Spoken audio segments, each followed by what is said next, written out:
Hey y'all, welcome to the Dosage of Drea Show, episode 2. Today's dose is life of an independent artist. Being an independent artist can be very challenging, but who can tell you better than an independent artist? So today's guest is independent artist Dre Caron. Hey Dre. Hello. You want to introduce yourself? Tell them what type of artist you are. Yes. My name is Dre Keron. I'm the type of artist that, just likes to make music in the moment, in that very moment, Whenever I work with a producer, we come up with a vibe that only could have been made that day. Like I don't like to put myself in any boxes or anything like that. Every time I'm trying something new, and every day is new, so you never know. Right. How long have you been rapping? I've been rapping for a long time, like since kindergarten, really. Imitating like rappers that I knew like kids weren't hip to, just Yeah. performing their songs and stuff like that. And after that, like in the first, like after the first grade, going into like the second grade, that summer I was like typing up raps on what was it, Microsoft Word? Yeah. You know what I'm saying? I used to print them out and just write them in my favorite font and print them out, you know what I'm saying? But that's because I used to look up the lyrics. That was how I first seen lyrics, like typed up, because I used to look up the lyrics to like my favorite artists, and I feel like, like, yeah, like people like Dr. Dre kinda sporadically influenced me at that time just by his name being Dre. Right. You know what I'm saying? I feel like one of my first raps that I write down, I said it's Dre Days, or you know what I'm saying? It's a Dre kind of day, something like that. So. Okay, so who or what inspired you to do music? A lot of different things have influenced me to do music overall, like from family to just some of my favorite artists, and then to this day, shit, I'm inspired by other things. You know what I'm saying? So, really, I'm inspired. I mean, first it probably started with family, like just hearing the music that the people around me is playing, and finding my interest through either their excitement or just my own from them playing. Yeah. You know what I mean? Yeah, I fell in love with rap hip hop kind of early too. My dad was playing the Snoop Dogg on the cassette, so that shit was dirty as I never heard that. Right. But yeah. And my dad was playing Ice Cube, so I mean that's like the same. Mm-hmm. In the same ballpark, you know what I'm saying? So, and he was playing a lot of other rap too, you know what I mean? And that's really, like, that is, as far as inspiration, that's probably like the biggest inspiration, because I feel like once my dad found out how much I like rap, he really introduced me to a lot of hip hop artists and stuff like that just to listen to, and I feel like that gave me a foundation, and I know history of my craft, you know what I mean? So if you could collaborate with any artist, dead or alive, who would it be and why? Dead or alive, man, that's a hard one, because it's really more than one, but I have to say Michael Jackson, because the GOAT. I just feel like, and I'm talking about, when you say work with, I mean, like, even if I could have been, like, Chris Tucker in the Rock My World video, like, even if I just could have been something. Dude killed to it work going down with the steps. Like, who could go down the steps like that? If y'all don't know what I'm talking about, go watch the You Rock My World music video, because that choreography, I mean, all his choreography is phenomenal, but that shit was just... That shit was crazy. Master. That was closer to the peak of, like, I mean, equivalent of how many years doing it straight since a kid. So, Rock My World. All right, so I gotta know. So, who would you collaborate with that's alive? I just want to know. Oh man, I can't say nobody else But Lil Wayne, we ain't trying to smoke on nobody's top 5 either right now. We ain't trying to smoke on y'all top 5, but who? Man, I would have to say Lil Wayne, just because. Definitely. Just because, man, Lil Wayne, when it comes to inspiration, like when I really got deep into it, you know what I mean? Lil Wayne was really, bubbling, and just no artist in the world can say that they wasn't inspired by Lil Wayne, because he killed it. That's exactly what he was in those moments. Dude he was killing inspiration. it when he was in his prime. He was killing it. Like he was topping the charts. He was on everybody's song. He was motivation. You know what I'm saying? Mm-hmm. He was hip hop. He was determination. You know what I'm saying? He was, you know what I mean? He was everything that you had to be what I want to be. Dude don't even write his raps. He just get in the booth and just go. Exactly. Kind of similar to you. Right. I related to that because, that's all we used to do. It's just freestyle. And then finding out somebody like Lil Wayne went about it that way was also inspiring. You know what I'm saying? Damn, that's crazy. I could relate. You know what I mean? Okay, so as an independent artist, what challenges would you say you face on a daily? Challenges. I feel like most of the challenges are, as an independent artist, are having to play more than one position, having to be everything for yourself because you have to prioritize finances, you know what I mean? Like, you have to really be strategic when you don't have much and you trying to play it straight, you know what I'm saying? Like, I'm not the type of dude, like, you know what I'm saying? I ain't selling drugs or I ain't moving a certain type of way, you know what I mean? Like, I'm doing everything straight and narrow. You gotta straighten that shit out. In the name of the business, I'm doing everything straight and narrow, you know what I'm saying? So, I'm really starting from a very practical standpoint, you know what I'm saying? As far as, like, frugality, having to, like, be decisive with how I'm going to, like, delegate my funds and stuff like that. So, I have to shoot my own videos sometimes regarding that. You know what I'm saying? I have to, just work in a very, very more finessing and like a total different kind of way than just you gotta get it out the mud. Yeah, I'm getting it out the mud. Like everything I can't pay for, I gotta make it happen. So, okay, that brings me to my next question. A lot of independent artists find a lot of imbalance or controversy between working a job and their music career. Like, how do you feel? Like, do you think it's possible to do both? Can you do both? Like, or is it a distraction? I feel like it's a mentality that you have to have in order to be an independent artist, and your music needs to come first. And if you have a job, the job has to be in aid of the music. And if you can't have that balance, then it will definitely be a distraction. In some cases, you have to completely let the job go to focus on your music. In some cases, you can't do that. You know what I mean? So I feel like it depends on the artist, and it all depends on the mentality. But for me personally, I've definitely experienced just having to completely focus on what I do. You know what I'm saying? And some people might feel like, I was putting all my eggs in one basket or whatever. But, I just feel like the only way somebody like me can fully attain a certain knowledge is to focus mostly on what it is I'm doing.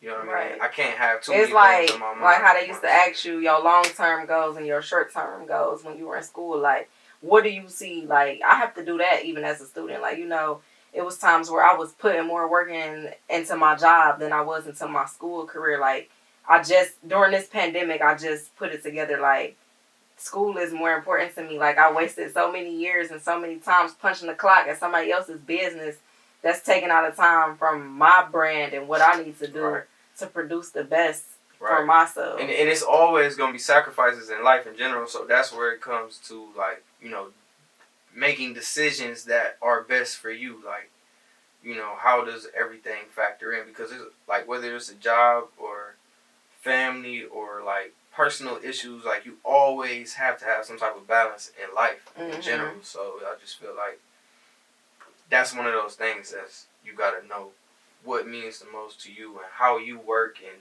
what works for you, what doesn't, stuff like that. Okay, so because you are independent, you are your own PR, your own manager, your own label, whatever you want to call it, how often do you find yourself doing things yourself? Like, it's the DIY time. Like, do you find yourself picking and choosing between one or the other? Like, either I'm going to have a video shoot, or I'm going to have a photo shoot, or I'm going to drop this song. Like, how often? Yeah, that's another thing. That's a balance. But, you know, I find myself in a position where I do a lot for myself just because, going back to the finances of an independent artist, like, it's just not always all there, you know what I mean? And I'm not the type of guy, I'm not asking nobody for no half off or none of that. I'm not, you know what I'm saying? I'm not expecting that. So, you know, that's, you know, like, it's a balance though. You know, when I can do it, I definitely like to have somebody else focus on things like videos and artwork and stuff like that, even though I have the ability to do it myself in a way. But I just, you know, as an independent artist, like, you should be focused mostly on the music, and it's a lot of things that go into that alone. So sometimes it can really be hard just playing every position. But I definitely understand, because being a college student, you're an independent artist too. When you gotta buy those textbooks that cost like $300. Yeah, so I get it. How important is it to surround yourself with the right people, like, that have the same amount of drive as you do? Like, how important is it to have that support system, you know, that's gonna support you mentally and financially also? Like, it's very important to have. It's very important to have a team, you know, a support system, people that inspire you, people that believe in you, you know, stuff like that. But, you know, I also feel like you should be inspired by your surroundings regardless, though, you know what I mean? Because everybody around you, you can't expect for everybody around you to be positive all the time. So you have to be able to, you know, be a self-motivator. You know what I mean? It's like, personally, me, like, even good people, you know, say good things and stuff like that, but I can't always take it to heart. You know, I gotta motivate myself. right. You know what I mean? I can't always be motivated by somebody motivating me. Like, I gotta be lit. You know what I mean? Yeah, that's true. Because you are your biggest support, your biggest fan, all of that. So I use anybody positive as extra for sure, though. But, like, they are appreciated, definitely. So how important is it to strategize? Like, are you a strategic person, or do you feel like, when it comes to the music, like, before you release it, like, or are you the type to just drop that shit, like, just put it out there and then focus on the next? I could be a blend of both. Like, I could be definitely spontaneous, but I feel like it's a big part of me that really, really, really appreciates strategy and planning out your next move and stuff like that. And especially, I also feel forced into that position, having to be my own manager at this point, having to be my own everything. It's like, I have to be able to think in a way where it's just more strategic. I can't always be random. Like, I can't randomly do business. You know what I mean? So that's just how it goes. When you don't reach the amount of views or streams that you want after you release a song or video or anything, do you feel discouraged, or do you just use that as fuel, or do you just worry about the next drop? Like, I put it all on me. I mean, I feel like all that could ever mean is that I'm not doing something right as far as my strategy. You know what I mean? So I always just look forward to sharpening my blade after everything that I do, like, good or bad, you know. Okay. So let's talk about your image, because you've been rapping for a while. Like, you've been doing this. You know what I'm saying? So you are 26 years old. You've been rapping since you were a kid. Like, you know, you want to get your name out there and all that. Like, how do you feel? What type of image do you feel like you have? Do you feel like you could be working on your image? Like, tell them, like, what's been going on with you? Like, why they don't see you posting? Why? What's up with that? Like, yeah, well, like, I'm more concerned with my product than my image at this point, you know, because I feel like, to me, that is my image. You know, I'm that type of person. You know what I mean? My work is my image. I want the work to speak for itself. I don't, you know, because I've seen so many artists look like shit and their music was good, so that didn't really matter to me. What mattered to me was the quality of what I make. So I feel like, and that's what I mean. Like, no matter how ugly, bummy, drug addict or whatever, so many artists like got praise for their art, way more than their appearance. You know what I mean? Right. Some of them had humpbacks, all types of stuff. So how you feeling about like the social media? Like, you know what I'm saying? You know, for people that don't know you or whatever like that, like are you working on building like your social media? Like, how you feeling like with your followers and stuff like that? I want it all to grow, you know, organically. You know, I want to be able to, you know, just as fast as I'm producing is just as fast. I mean, it's how often you will see me. You know what I mean? Like, right. A lot of stuff has been slow because I've been doing my own thing. I've been doing everything for myself, playing every position to be played in this business. So that takes time. You know what I mean? So I take pride in, you know, the natural movement of what I'm doing. I don't really like to compare or pay attention to what other people are doing. Like, I stay focused on like my movements and how they work. So when you get to where you want to be, will we see you on social media more or even less than you are now? We had this conversation a little earlier before the interview. I mean, I feel like, I don't really care about an image, you know.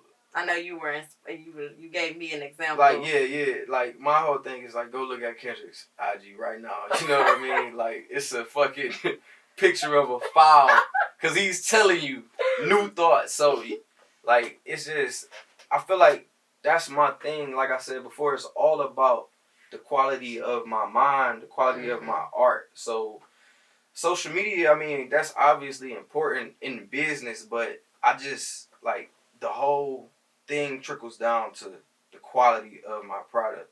And that's why you would even want to follow me on social media. Right. You know what I mean? Okay, so we're from Cleveland. Like, you know, they say Cleveland is the city that don't show no love. They say we the city where you can make it here, you can make it anywhere. So how do you feel about the support and love for indie artists in Cleveland? Like, do you feel like it can be better, or you feel like it's enough? Because, you know, Atlanta puts on for their people. ATL puts on. So, how you feel about here? I don't believe that you could go anywhere without there being haters. You know what I'm saying? You could be on top of the world and people gonna hate you. You know what I'm saying? Right. Like, you could be in the most best position in the world and somebody gonna say something negative. Nicki Minaj came into the game talking about her haters are her motivators. So haters gonna have a hater. They always gonna exist. So, I mean, I feel like that's anywhere, and I feel like when it comes to Cleveland, people are blowing that up. Like, they see a hater in Cleveland and they blow that up. But, like, shit, man, I ain't got a hater bone in me. You know what I'm saying? And I'm from Cleveland, so I know it's people like me. You know what I'm saying? Like, everybody ain't like me, of course, but everybody ain't hating, man. So you don't feel like you need to lead the city? That's my next question. Do you feel like you need to lead the city? Me personally, I mean, I feel like the type of personality that, you know, is bigger than where I'm at anyway. I feel like I'm worldwide, man. I feel like my music eventually is meant to touch the world. So I definitely feel bigger than Cleveland. You know what I'm saying? Like, for sure. I'm pretty sure I could go plenty other places and get a new vibe and dig that shit. You know what I'm saying? But Right. You might get more love than you ever received in your whole life here. You might get less love. It's just all about... It's all about what room you in, too. It don't matter what city you in. It don't matter what room you in. That's real shit. Right. You know what I'm saying? Like... Right. That's real shit. Okay, so let's talk about your new release. You just dropped something like last month, not even a month ago, about 2 weeks ago. Well, let's talk about your new single. What's it called? Sometime. Tell us about the production. Tell us about... Talk about it. Well, Sometime is a crazy song that I just feel like the production was perfect. The way it came about was perfect. It was like a stream of events that just all aligned, you know, like... When did you write the song? It was 2019, you know, probably like, I don't know, like, I can't remember if it was summertime or fall, but we was at my dude Henny house, and we was just probably fishing for something, probably trying to make something or think of something, make a song, and I just ended up calling my dude Low, Popstar Low, a producer from Cleveland, and he just came up there. He started playing some beats. After about like 10-15 minutes of him playing beats, that one played. Y'all was cooking. Yeah. Y'all was in there cooking. I mean, it was on point. That beat played. I came up with the lyrics. I automatically was like, you know what I'm saying? I just heard that in your ear, maybe instead. You know what I'm saying? Like, I just heard it. It just sounded like it just sounded like a movie to me when I heard it. I seen a movie in my head. I seen a whole story. As soon as I heard it, came to you. I knew how I was going to say it. I felt like it was going to connect with the listener. Like, it was just a moment where everything felt perfect as far as the creation. And Okay, so let's talk about the video, because you wrote the song in 2019, but you just released the video, though. So... along with the song. So the video is doing well on YouTube, almost 4K views. Hasn't even been out for a month. Been out for 2 weeks. So yeah, I mean, talk about the production behind the video. Like, talk about, did you shoot that yourself? Yeah, I shot it myself. That's good for me. You know, 4K, that's definitely something that I really didn't do before, but that's because, you know, I didn't put the same effort into some of my past releases as I did into this song, and that was something that I wanted to make a point, you know what I'm saying? Mm-hmm. Like, that I would get some type of growth on purpose from this, you know what I'm saying? Right. Like, I know what I did differently, you know what I mean? So, you moved a whole different way, like something, okay. Yeah, I chose to do something different, but yeah, I shot the video myself. I seen it in my head, like, the moment I made the song, for real. Like I said, I seen the movie, for real. I seen it all, the whole story, so, you know, it was in my head, so I shot it, you know what I'm saying? That's another thing, you know. Some of the people that I would have wanted to shoot it is just far more expensive, plus, you know, I got actors, you know what I'm saying? Shout out my dude, Lou. They would have never seen it the way you saw it, though. You know what I'm saying? Like... They could it could be the best videographer in the world. They still would have shot that shit the way they saw it, though. You know what I'm saying? I mean, yeah, for sure. That's the perks of doing stuff yourself. You can see it how you see it is how you're gonna shoot it. Right. You know what I'm saying? It's definitely perks to doing things yourself as an artist. Like, even personally, you know what I'm saying? It feels good to do certain things and know that you can do it, you know what I mean? Right. So my next question to you is, do you have any new releases? Can we expect anything coming out soon? Yeah. You working on something? I'm planning on releasing a song that's under the wraps right now between me and Savage Royale, my brother Umar, and Savage's sister Dara on the hook. You know, it's a pretty it's a good song, man. I really don't know how to describe it right now. You know, I feel like... You got a release date in mind or not yet? You don't want to tell too much? I mean, I would say that, you know, it's definitely coming before Thanksgiving. Okay. You know what I mean? It might be Halloween. It might be early November, but it's coming soon. It's coming soon. Okay. Well, that's what's up. I really had a pleasure with you on my show, of course. Fun fact, this is my husband. Yeah, so that concludes the Dosage of Drea Show, episode 2. Thank you for watching. If you want to know more about Dre Caron, his information, Instagram, Facebook, Twitter, all of that will be posted below. Don't forget to like, comment, subscribe. Like I said in episode 1, any negative comments, they'll be blocked. Might turn the comments off. But thank you for watching.